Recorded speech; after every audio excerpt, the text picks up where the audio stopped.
Oi, gente! E aí, como é que vocês estão? Renatinha hoje de cara lavada, de cabelo sem ser Joelma, assim, veio para falar com vocês sobre um assunto, dando continuidade ao nosso tema de seres vivos. Hoje nós vamos falar dos fungos.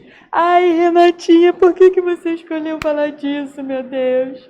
Fungos é muito chato, eu tive fungo na minha pele, coça, aquele pano branco, aquela coisa horrível.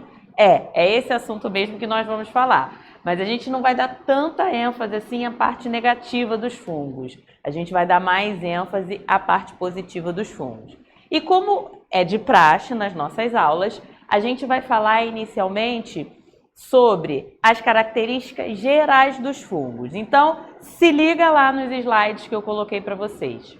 São seres eucariontes. Renatinha, não tem nenhum procarionte no meio? Não. Lembra que eu falei para vocês que quando uma nova característica é incorporada no grupo, aquela característica ficou lá para trás e ela não volta.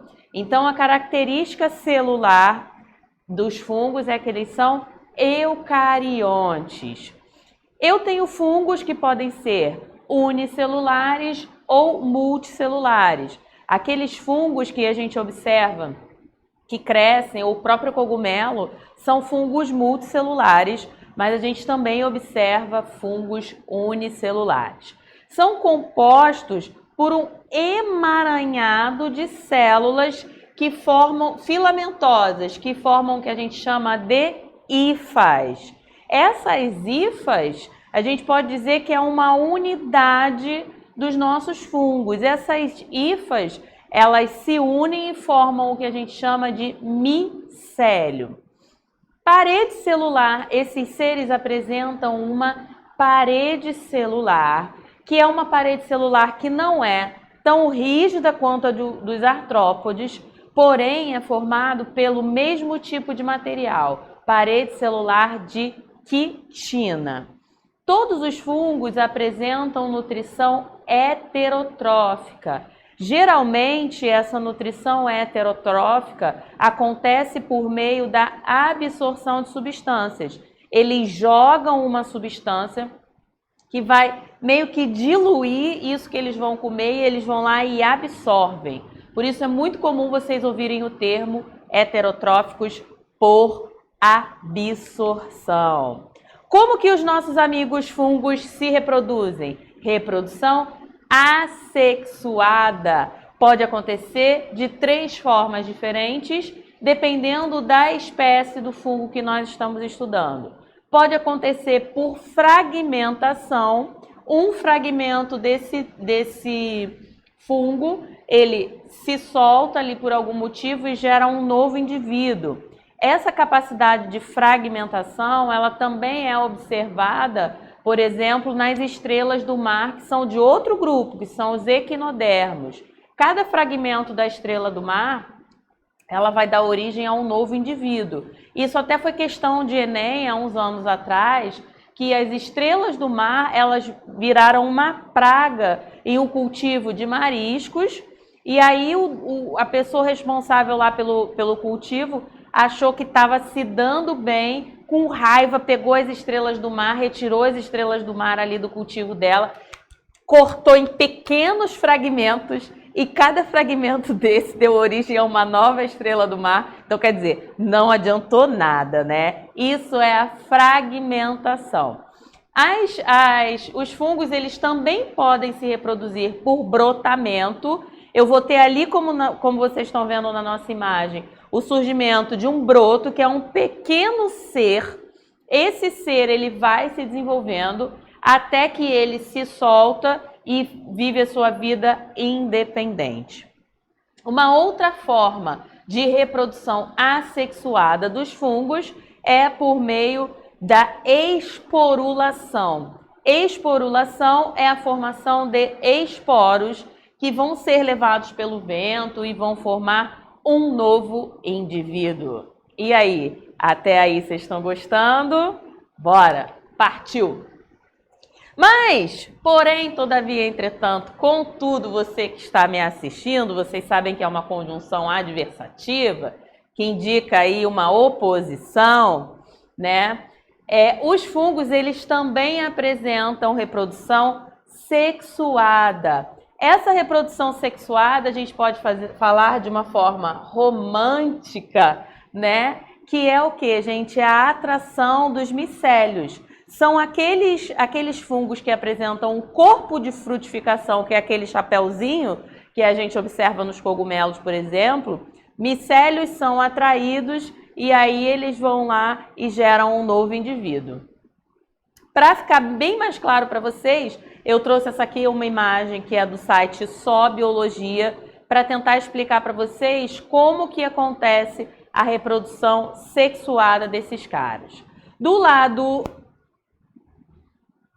Desse lado de cá, caraca, reprodução assexuada. E do outro lado, a gente tem reprodução sexuada.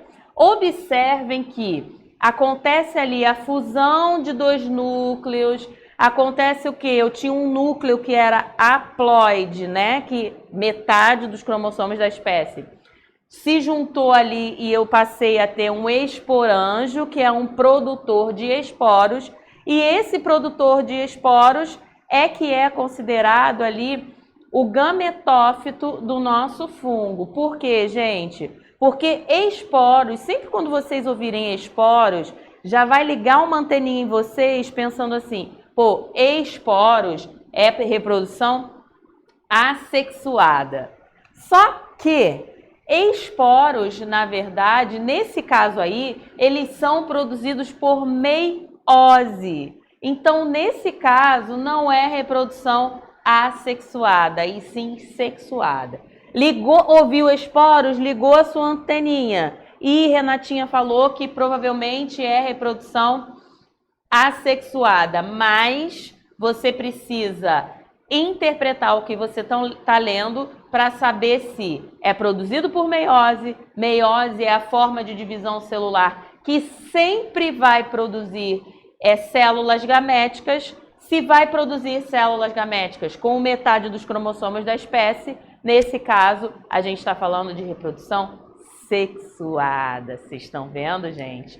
Nem tudo é brincadeira na nossa vida, né? A gente acha que estudar os fungos não serve para nada, mas na verdade serve para muita coisa. Bom, próximo comentário que eu quero falar desse grupo, que é a importância econômica e ecológica dos seres desse grupo.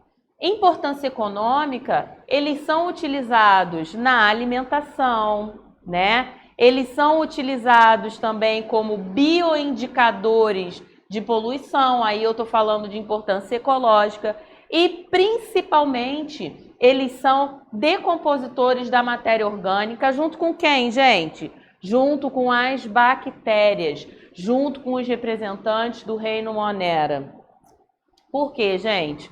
Porque toda a energia ali que a gente tem concentrada na nossa massa, no nosso organismo, quando a gente morre, isso é devolvido para o ambiente em forma de moléculas inorgânicas. E eu preciso ter um ser, que no caso é um decompositor da matéria orgânica, que vai fazer essa reciclagem da matéria orgânica, fazendo com que volte a moléculas mais simples, que são as moléculas inorgânicas.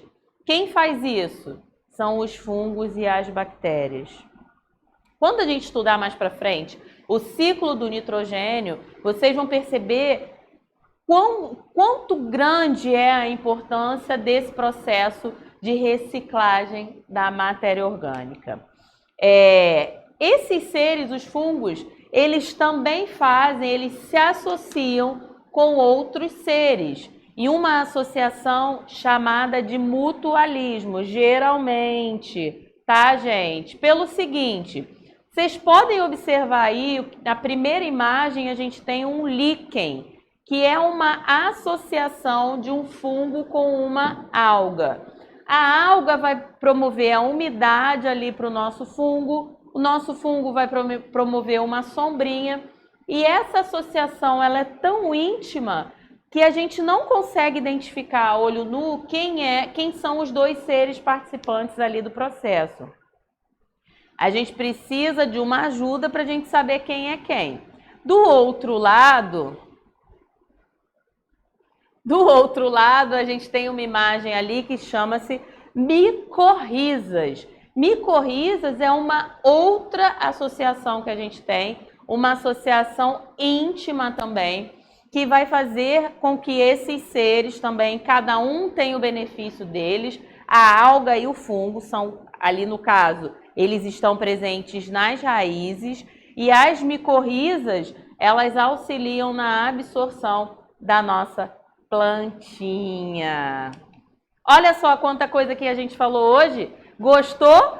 Assistam os nossos vídeos. Não esqueçam, para que as aulas ao vivo, para que a gente tenha sucesso nas aulas ao vivo, a gente precisa antes assistir os vídeos. Então, por hoje foi só, pessoal. Beijo grande, até a próxima.